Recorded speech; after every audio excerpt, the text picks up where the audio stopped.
Today we are delighted to welcome back Sarah Farrant, friend of the podcast, we feel. I've always wanted to say that, friend of the podcast. Sorry, John. No, as a generic. Yeah, that's it. So you know where you are now.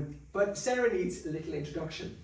But for those unfamiliar, Sarah is a leading national and international expert in dry eye. She's a global industry consultant and lecturer, TFOS UK ambassador, and of course active owner, optometrist and director of Earlham and Christopher down in the southwest. Sarah, we're here to talk about the TFOS Dues 3. It's an unavoidable topic for all of us in practice today, as you well know, and I just thought we really look forward to getting your insight into all about it. So just kicking off, Sarah, with the new definition. So reading the report was really striking, this change in emphasis, multifactorial, symptomatic. So what are your thoughts on the new definition and why is it relevant to clinicians? So really TFOS is one of the key leading roles is to make sure we're all having a unified approach. So both in terms of clinicians managing it in practice, but also in research. So we actually know what dry eye disease is, what are we all talking about? And so the definition forms a really important part of the Dues 3 report, as it has in the ones that have come before. And really the recognition now is that we're sort of refining our understanding of what we're talking about when we reference dry eye disease. And we now have arrived at the concept that dry eye disease has to be symptomatic. Okay, so they've added that in as a kind of big caveat to what is dry eye disease. So if you are not symptomatic, it is not dry eye disease. It could be many other things, and it could be ocular surface disease, it could be all sorts of other things, and neuropathic elements, all sorts, but it is not dry eye disease if it's not symptomatic. So that's been a big kind of stepwise change. The definition also has emphasised the notion of it being a disease. It was a disease before, but it just is kind of saying, look, guys, this is really important. Is it disease? That by definition, that carries a lot of weight. It elevates the seriousness of it, doesn't it? Absolutely, and obviously in some countries as well, they need it to be a disease to get insurance and recognition, and so there's part of there's always political elements, of course, as well with these kind of things. But also recognising the importance of not just the tear film, but the ocular surface. Okay, so recognising that one can't really exist in harmony without the other, and so bringing the role in the synergy of those two elements. Yeah, and the lids as well. That Absolutely. overall homeostasis of that system, those three elements. Yes, and that's the thing, by ocular surface, I would think of that as not just cornea conj, but actual the whole thing, the entire system. Yeah. And it's sort of etiology, driven as well. There's a real focus on looking at the sometimes multifactorial etiologies of it as well to make the clinician think about those. Yeah, absolutely. And the recognition of when we talk about the management, we'll see that too. But the recognition of it being so multifaceted, and also having other drivers like those neurosensory elements that are really beginning to come into better understanding, so that for us as clinicians, when we see those complex patients where it is really confusing, I get confused still, when you're looking at a case and you've got either the pain no stain or the stain no pain, and you're just juggling what's going on with this patient, but actually starting to give that real recognition, as well as then kind of giving us the tools to further investigate it, and the algorithms and things to say, well, if you think you have got a neurotrophic element or a neuropathic element, what are you going to do in those cases? And it's starting to bring about those kind of that awareness of and how we can giving them that framework. Yeah. Completely, yeah. So you're not just a bit stumped and going, well, I think this is going on, but I don't know what to do now. It's actually saying, well, if you think it might be this, let's go for that as your working diagnosis and try this, and this.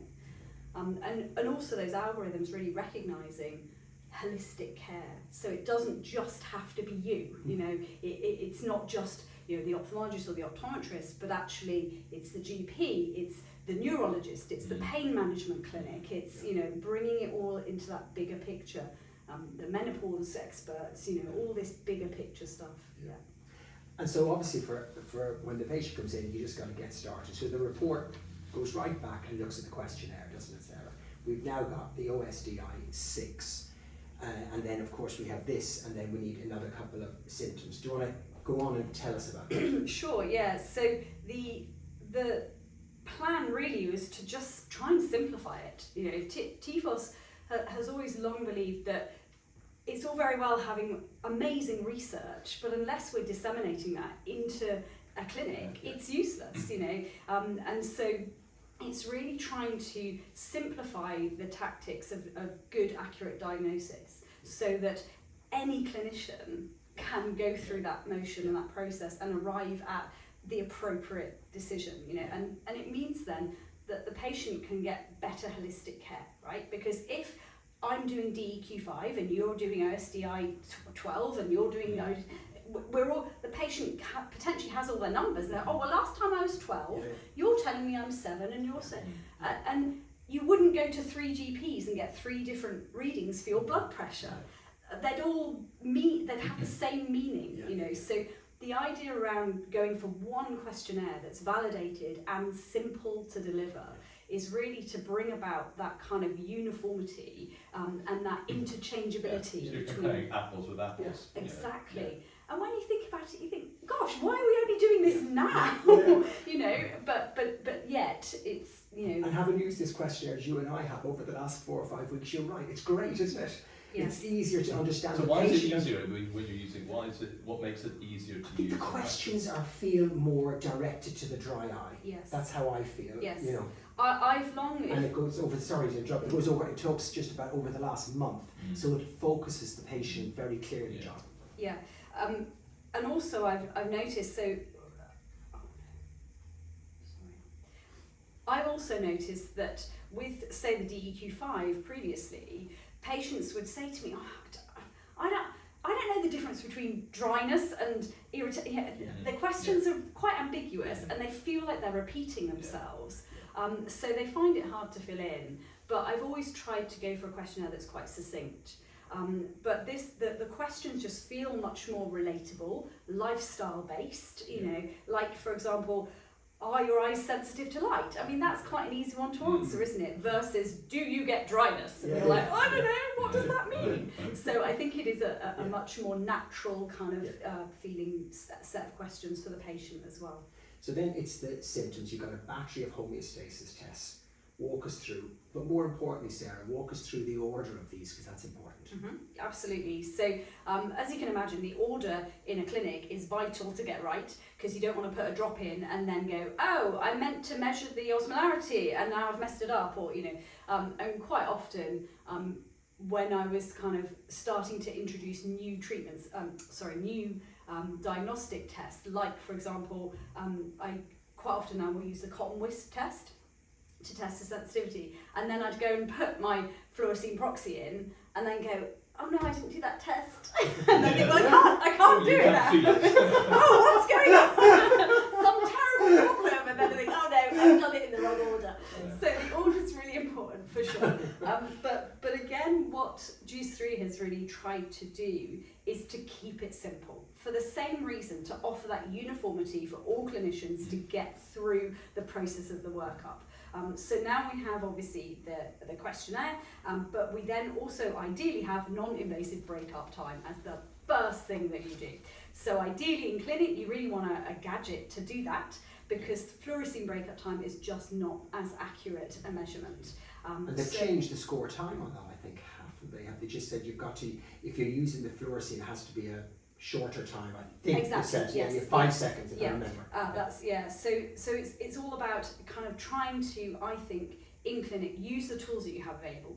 So use TFOS Juice 3 as your guide, but clearly if you haven't got some fancy kit like we have, you just go back to basics, because basics are still better than nothing.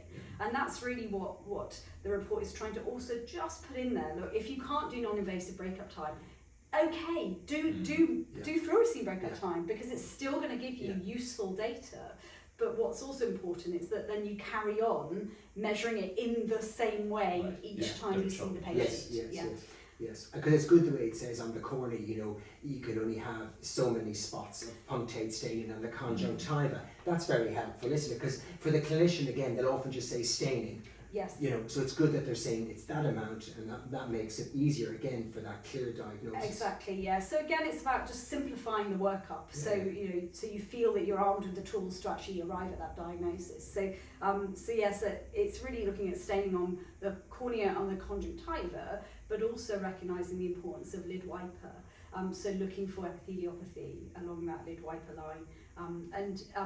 I tend to still, in clinic, usually just use fluorescein because I'll whack in rattan filters and enhance it, because obviously you can use listamine green, that's kind where of do you get it from? Exactly, where do you get it from, right? And for loads of years I've been going, where do I get it? And I've like begged, borrowed and stolen listamine green, and you know, because there are studies that show also that listamine green varies enormously in quality. So if you have different brands, James Wilson did a paper, if you have different brands of listamine green, they perform differently. Wow. So then if you've restocked and you can't remember what brand you had before in your clinic, and then you're using something else, and then going, oh, all the staining's gone, and maybe it hasn't, it's just that it's not showing up here. So I've kind of veered away, rightly or wrongly, from listamine green, but for all those legacy issues and things that we had. And a few years ago, there were college issues with it being licensed and all that stuff, you know. So I just really use fluorescein and a rattan, if I'm honest. Yeah. And when it comes to sort of meibography, what's the role of that in your practice? Obviously, you have the kit to do that, Meibomian gland imaging. Mm-hmm. So to kind of almost take a step backwards from that, so what that kind of diagnostic workflow that we've now got in the TFOS report then goes on to talk about subtyping, okay? So within that subtyping, it's trying to basically allow us to refine, well, we know we think we've got dry eye, tick, we're you know, ticking these boxes, but what kind? And so obviously meibography has an enormous role to play in allowing us to understand what's going on with the glands. And there has been a study that was highlighted in the report that showed that actually gland dysfunction is one of those kind of signs where it will highlight issues potentially up to about 10 years before the patient becomes symptomatic. And that, when you think about the power of that tool, it's phenomenal. So you get a patient coming in, and in a perfect world, I have not done this yet, but in a perfect world, I would love it if we screened every single patient that came in the building on meibography, you know, because you would start to identify, you know, cases where they've got dropout, you know, potentially, according to that paper, 10 years ahead of them then coming to you saying, my eyes are uncomfortable. Yeah. We've actually been starting to do that now downstairs with the pre-screen, and I've been doing it on younger people, and I am mesmerised, John. I mean, I'm talking 17 people you wouldn't expect. Not at all, just because we have it in the room and we do the sweep. Yeah. And it's been, I've been taken back, really thinking, oh my God, I just had no idea this was going on at this age. Yeah. You know, and younger than you think, and in different people than you think. So yeah, it's really, I think that is going to be worthwhile for us if we can include it in our clinic and then do some sort of study on it. Absolutely, and the frustration always is that obviously you find this, and then in your asymptomatic patient who's just come in for an eye exam, how do you onboard them and say, well, actually, I want you to do loads of stuff, pay me loads of money, and then we're going to fix a problem you don't know you have. And that's a whole nother, you know, I think where, I'm sorry, going off tangent here, I think where it does work though is you just do this part, like showing them the fundus images at the end and the OCT at the end. I show them that and say, we've noticed this today, we'll be watching this for you, we'll keep an eye on it. If you notice anything coming up, we'll be seeing you again. And so I tee it up that way. Yeah, absolutely. Yeah.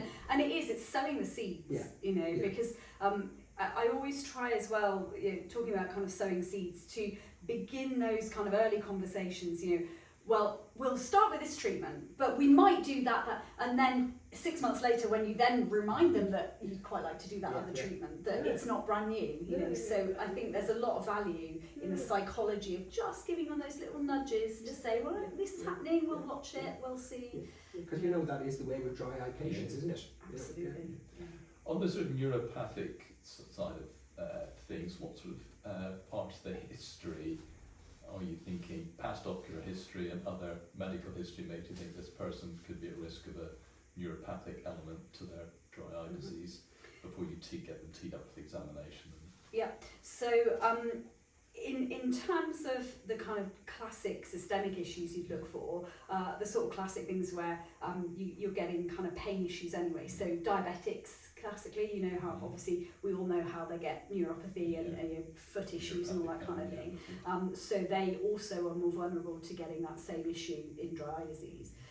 We also know kind of chronic pain patients, so patients with things like migraine sufferers, and you know they are more susceptible to some sort of neurosensory abnormality contributing to their dry eye. And then you have the kind of cases where like they've had herpetic issues. And like you'll prod them with the cotton wisp and nothing happens. You're like, oh yeah, you might have a little bit of a difference in your corneal nerve structure. So there's like the local events too, you know, and then there's the surgery. So another issue that is obviously that part of the time we're creating some of these issues, you know. So the post-cataract patients, the post-refractive surgery patients, you know. So it's kind of being mindful again of that holistic viewpoint. And I know in the last podcast we talked about, you know, making sure we take super good histories, and it's for all these reasons, you know, particularly because there are times when you will miss it, you know. I mean, on that point, going on, then it's lifestyle factors, taking a good history about what digital devices, how long they're on digital devices. What's the impact of blinking, Sarah, on all of this? I know the report touched on that, so if you don't so tell us about that. The Juice 3 report kind of reminds everyone about the lifestyle report. Yeah. So it's kind of saying, look, the TFOS lifestyle report is still very, very valid, okay? And it's again being mindful of those external factors that have a role to play. So the reduction in blink rates when we're concentrating, driving, using a computer, and the role of the physicality of blinking. So we know that every blink we make, when you get true apposition of the lids, you're getting that negative pressure created on the gland. And I think a lot of practitioners forget just how vital that process is in the pump mechanism, as well as obviously the mobility of the lid, moving the muscles and that physically acting as a pump too, but the role that has in the health of the gland. The glands are making all this Meibomian, the acini, and it's going into that duct, and it's got to get out. You know, the drivers of atrophy in the gland is pressure build-up. Okay, so if these Meibomian that the acini are making is stagnating inside, that pressure builds up and the glands drop out. And so the physical pump mechanism of a blink, I cannot overestimate its importance. Patient education is super important there, isn't it? From a very early early stage. When you tell them your blink rate's 5 times less when you look at the screen, and they think about it, oh yeah, I can see why, because I'm kind of concentrating, my eyes are open, all the Zoom calls we're doing. And when you video them as well, I find that's educationally, Sarah, very good. So you put them on the machine and you do their blinking video and you show it to them, and that's again you're educating them a bit further. But absolutely. And the other thing is that most people do not have a sense of that kind of incomplete blink, that partial blink. They have no idea they're doing it, and so it's the importance of like you say, good education. Blinking is a tough one to overcome. I find in the clinic the best tactic I've got for it, I say to the patient, look, it's like trying to teach you how to breathe, right? This is going to be a challenge, okay? But we can do it. So I definitely, the thing that gives me the most success is what I call blink drink. Right. So it rhymes, so that makes it easier. You're talking to 2 Irish guys. And it's Friday. Oh gosh. I don't use me as your excuse. It doesn't have to be Guinness. Okay? But basically, anytime you're having a slurp of something through the day, at the same time you use that as an opportunity to blink, and that's the one blink exercise that I've found actually tends to work with patients. Tie it to something. Exactly right. And it rhymes, so the tie is quite strong, and we tend to get pretty good outcomes with that. And then there was 1 or 2 other things further down in that. They talked about vitamins and also nutritional supplements But the DREAM study did show maybe not much difference between that and placebo. What are your thoughts on what it came up with there? Yeah, so the DREAM study still lingers a little bit, but the Okay. placebo was olive oil, Yeah, so it okay. wasn't really a true Yeah. placebo. Okay. Yeah, okay, didn't know. And also when we look at the kind of meta-analysis, so the big look at all the data that we have on omega-3, it does still seem like it's a valid, a very valid thing to be using. But exactly. And patients do report very absolutely. good responses to it. Yeah. But the exact mechanism behind what is still like we need more research because we always need more research. But I know the DREAM study did throw in a bit of a curveball, and patients were coming in going, I've seen this big study because it was like in the Daily Mail or whatever, you know. And then you'd have to kind of justify, and then you're thinking to yourself, am I right? Is what I'm saying actually okay? But we know again with Juice 3 that using omega-3 is definitely still a valid element of the treatment. Right. The other interesting thing in the pathophysiology, just the role of sex hormones, and how that impacts various aspects of the ocular surface. And we know that dry eye disease is more common in women, but this certainly seems to be part of the story. Absolutely. So the kind of newest parts of there's a bit of the report called the Digest. And that really looks at the kind of role of sex and hormones, and we know that adult women, it's more prevalent than men, but in kids there's no difference. So that alone you kind of go, okay, well maybe there's something in the role of puberty and the sort of bringing on of difference in sex hormones. Women happen to be annoyingly more sensitive to pain. That's now become a known thing where... It's strange that really, isn't it? Because certainly in clinical practice you find women much more stoic and able to tolerate, much more so. I would totally agree. So that was a surprise. It's really, but maybe because we're more sensitive to pain, we're more used to painful scenarios, and therefore when you're adding pain, we're still like, right, we're stoic, we've already been through this, so that was quite interesting, and those differences are thought to be related to the sensory pathways, so that is quite interesting.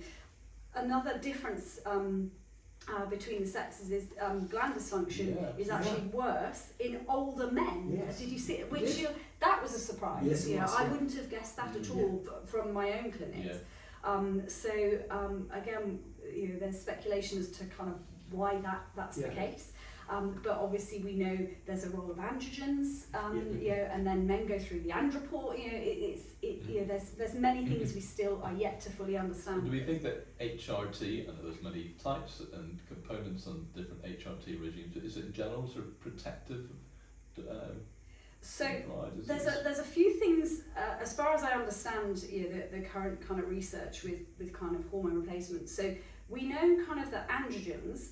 Some HRT has a testosterone yes, component to yes, yeah. So if we talk about just general hormones, so androgens themselves, an androgen deficiency definitely makes it worse. So you get evaporative and aqueous decline when you're androgen deficient.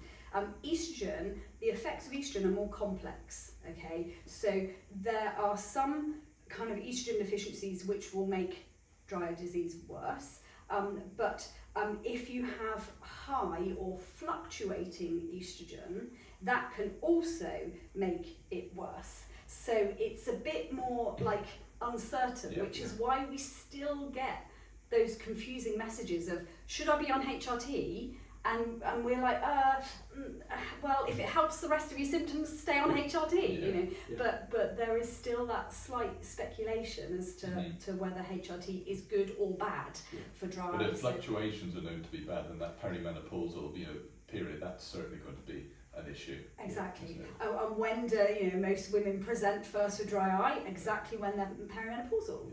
That's the classic, and I'm sure that happens kind of for a reason. And then there's the progesterone, so there's thought that may reduce ocular discomfort as well by changing the corneal pain signalling. So there's more and more information now about the ways in which hormones are impacting, but there's still a long way to go. So in-office procedures, there's lots of them, and again, we've got IPL and everything. think actually I've covered that one before. Yeah, when we come to IPL, we Actually, spoke no, about yeah. in the last podcast about Demodex, again you were favouring more low-level light therapy.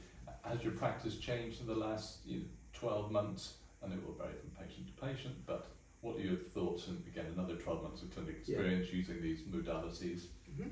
So my practice is always changing. Which is a good thing. Absolutely, Exactly. So Yes, I'm learning all the time, new techniques, new protocols, and from my patients. My patients teach me so much, But what we've seen from the Juice 3 report is, for the first time, the kind of recognition of the importance of device-based management. So in Juice 2, they were kind of mentioned, but there wasn't the robust evidence base to say, yes, this is what we should be doing with all these MGDE kind of cases. But now there's much more robust evidence out there. So it's part of the treatment algorithms. To say, look, if you've got MGDE, this is a great thing to be doing. So for me in clinic, it's really, I guess, made me like I've done it for 10 odd years. So you just know, it works, you see the outcomes all the time, but it makes me also become even more proactive with it, because knowing now what we know about like that interesting study where we'll see atrophy and gland changes 10 years before symptoms, and if you go, wow, well, if I jump on those patients at the earliest point that I can, so I see a little bit of atrophy, bit of gland loss, bit of shrinking, that's the point where I go, right, actually, there's a treatment for this. And again, I really commonly use the whole teeth analogy. Do you want to wait till you've lost a tooth before you then see a dentist to fix your problem? No, of course you don't. You want to go when they're healthy and keep them healthy. And I think if we can change the sort of overall mindset of what we're managing and why we're doing it. That's where natural history studies would be helpful there to say, look, here's a cohort of people in their 20s and 30s who've picked up Meibomian gland dropout. Can we, have to do a blinded study, look them in a decade and see, well, actually, we were right. If we give them IPL LLC, then they're not going to end up with the dry eye problems that the untreated cohort would have. There's a project for us.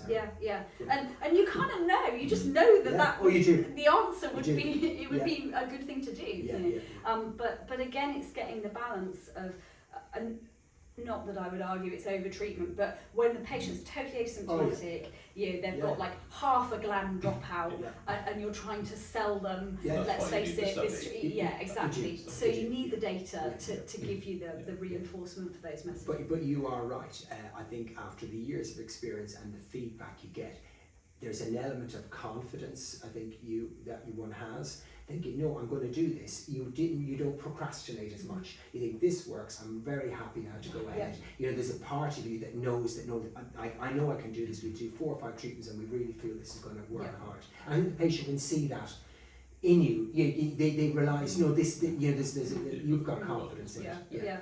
And I think as well with the report, how it's kind of targeting the kind of principles of management. Is in Juice 2, we had this almost like stepwise. Step 1, do this, do that, do that. Step 2, do. And the danger of that model was that you could either overtreat or undertreat. And you could go about kind of going, okay, well, I'm just going to work my way through step 1 first, and when that isn't enough, we'll move on. But actually, what Juice 3 said is, no, get rid of that concept. Actually, what we now need to do is, once you've got an understanding of what the kind of etiological drivers are, once you kind of more, got your provisional diagnosis of your subtyping, hit it hard, and that's kind of where it's differing with the kind of stress over the management, is saying, actually, don't just try this, that, and then maybe that after. It's saying, we'll do a bit of this and a bit of that, and be much more kind of holistic all at once, because it's a bit like saying, well, if you've got a watch, a nice old-fashioned watch with lots of cogs in it, let's make them all the cogs beautiful bar one. It's not going to work. So I think there's more recognition about you've got to be holistic. If you recognise 3 elements, to treat all 3 elements, rather than one at a time. And the danger in practice is that then with the patient, they can feel like so overwhelmed, Yeah. you know, because suddenly they've gone from 0 to hero, and Yeah. it's a huge leap. And a leap of faith, you know, and I do get asked in practice, well, if you do all these things to me, how do you know which ones worked? And it's a good point, right? And I say to them, well, what you say is very valid, and the scientist in me would say, you're absolutely right, let's do one thing, do that for 6 months, wash it out, then in 20 years we might have a better understanding. But at the same time, you also go, no, because nothing works in isolation. You know, IPL doesn't work in isolation. You've got to have that mix, and so it's understanding that. And the patient can understand that and can say, look, these are all the elements that are combining to cause your symptoms. Yeah, yeah. I mean, that's a great take-home message, just what you've said, Sarah, with everything that's going on with buying new equipment, that nothing is done in isolation. I think our listeners, that's a really fantastic point to take home. Absolutely. I promised I would ask you this question from some of my oculoplastic colleagues when we knew you were coming back. Remember the last podcast we talked about, are you a squeezer or are you not a squeezer? For those people who haven't listened, and why haven't you listened to the first podcast? It's about expression of the Meibomian glands and squeezing in your eyes and dermatitis, the importance of doing that. But a couple of oculoplastic surgeons were very skeptical about that and wondered what the evidence was for, in certain patients, expressing this really thick meibum from the glands. Perhaps you'd like to enlighten them. Sure. I won't name any names, but you know who you are. I'll do my best to convince them. But I mean, You said it's like squeezing a spot that just comes back. Quote unquote. Okay, we'll try and tackle that. So you're right. Okay, so if you get a really turbid, sort of stagnant, thick meibum, okay, and that's in that gland, okay, arguably I'm going to squeeze it, okay, and I agree. If you do nothing else, it will be the same, it will be the same kind of saturated meibum in there. It will be the same issue just reoccur, and you're just kind of kicking a can down the road that you're never going to fix. But the point is, again, coming back to our earlier point about holistic treatment, nothing works in isolation. And I'd be an advocate to say that about expression too, that the point of expression is to drain the gland so that it has a chance of so we know it's the pressure build up that destroys that central duct that then makes the gland drop out, right? So what you're trying to do is release the pressure, so it's almost like you're buying time for the gland, right? So then when you then do IPL and you're doing light therapy and you're doing all your other treatments that you're teaching the patient to do at home, you've bought a bit of time, so hopefully then by the time your other therapies start to improve the meibum viscosity and the saturation, actually then that gland is still alive, you know. So that's probably the angle that I would that makes complete sense, and probably will to them as well. It's not in isolation of going back to, as we said a few minutes ago, those things interacting and producing the effect you want. I hope that's answered your question, chaps. And congratulations on the recent article I spotted, Sarah, where you talk about the role of combined therapy, IPL, low-level light, where you're suggesting that 60% of blepharitis cases are Demodex related. Do you want to kind of give us all a little bit Sure. a talk on that? Yeah, so for quite a few years now, I changed the protocols of how I was treating my Demodex cases. So mindful of the fact that, again, we want to be holistic, right? So we don't just want to do tea tree oil or just do lid cleaning, or so it's kind of using all the data we have available to formulate the best possible management algorithm. So what I've done in practice is typically I these days use a lot of Soolantra, so ivermectin cream. I love it. I'm a huge fan of it. And we have studies now that show, Martin Smith did that show, look, this is great stuff to use, right? And it's on prescription or / relatively cheap for the patient. And again, coming more through that holistic element, what I'll also tell the patients to do is if they've got rosacea, I'm like, right, well, whilst you're doing it, stick it on your face.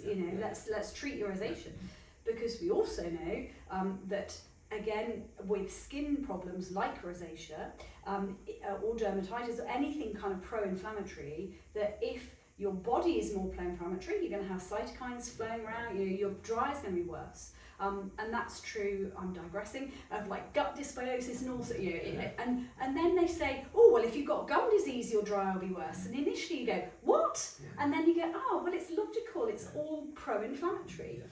And so coming back to the Demodex thing, so Soolantra and trying to treat rosacea, because obviously a lot of Demodex blepharitis patients will have rosacea, and then looking at ways that we can try and better target those Demodex. So I now always use a triad. So any new patient coming to my clinic will have a triad of IPL, red low level light, and blue low level light. So the blue one we introduced, gosh, maybe 4 years ago as a kind of more standard therapy. Initially I was doing it just on my saponification cases that we talked about in the last podcast, but now I do it as a standardized protocol. But when you think about it, Demodex, a Demodex blepharitis patient will have a 14 times increased bacterial load on their lid margin. 14 times. That's amazing. Okay, and the Demodex are brilliant mobilizers of bacteria, because bacteria don't travel that far, right? But the Demodex, it's like they've got a moving vehicle. They're like, great, let's have a little drive around,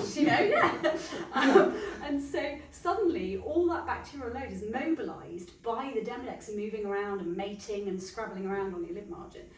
And so the need for bacterial control in Demodex is far greater. Not purely because of the Demodex, you see what I mean? So treat the Demodex with something like Soolantra, ongoing maintenance, something like a tea tree wipe or something at home, but not every day, too strong, but then support that in the clinic with holistic microbiome kind of therapy. And I think the microbiome element of dry disease is going to become a bigger and bigger thing as we move forward, both in terms of things like that Demodex interaction, but also in the whole saponification field. I still feel quite geeky about the whole role of saponification being literally your soap factory on your eye, burning, stinging, oh look, you've got your own soap producing factory. So I think controlling the staphylococcal levels so that you don't get that lipase enzyme secretion and that whole chemical process going on. And so again, it's that whole be holistic. And you've got a low threshold for commencing people on sort of oral limecycline, sort of doxycycline type, as well as the topical treatment. Because certainly in my paediatric clinics, we saw kids with the lid margin disease and often quite nasty associated keratitis, and the young ones you put on erythromycin syrup for months on end, low dose erythromycin syrup, which isn't acting as an antibiotic but improves Meibomian gland function.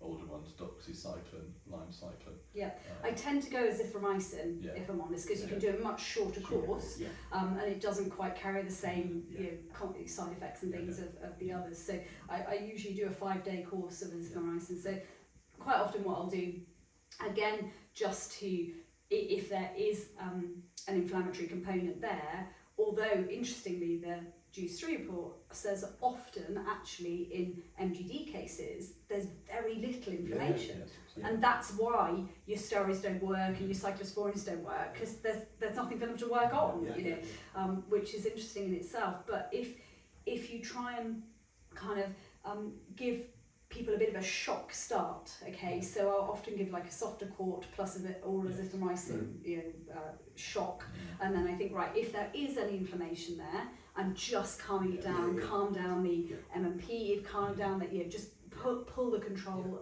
back a bit, and then go in with the rest of it. So that's quite often something I will do. But the other thing I've been doing, you asked me about the last kind of 12 months or so, and I've been digressing about many other things, but I'll come back to that. I've been doing a lot more, again, holistic care. So I've started treating skin problems. So there are some studies that show that, like, if you have dermatitis, and we're not just talking periocular, we're talking just generally on your face, or rosacea, or skin, any kind of skin issues, then it can again flare your dry eye for the same reasons. You've got more pro-inflammatory mediators circulating around. So what we've now done is we launched probably about 12 months ago, actually maybe 9 months ago, the first of its kind I guess dry eye dermatology kind of clinic. Not that I profess to be anything like a specialist, but if we look a bit more holistically, and we can apply light therapy now, so we have full face masks, and we apply the same kind of wavelengths, so near infrared and shortwave blue, and we'll put a rosacea patient, say, through that, and then their rosacea improves over their whole face, and then lo and behold, their dry eye gets even better. So these are the patients that we're already treating with all these various things, and then we go, oh, should we try this as well? And we add it, and all of a sudden, the grade of viscosity of their meibum is even better. And yet we've done nothing different to the core dry eye management. We've taken that leap of holistic faith to kind of go, right, we're going to just, Fascinating. Sarah, thank you so much for joining us this afternoon. It's been great to have you back on the podcast.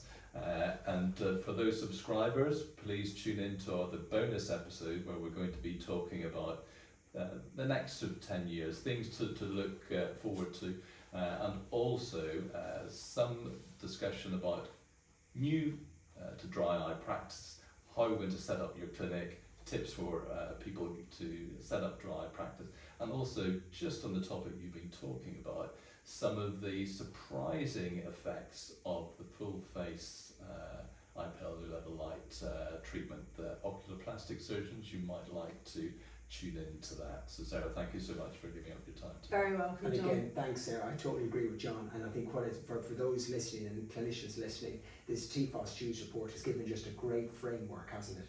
And it will help them decide, with evidence-based strategies on what to do. So thanks again. Thanks.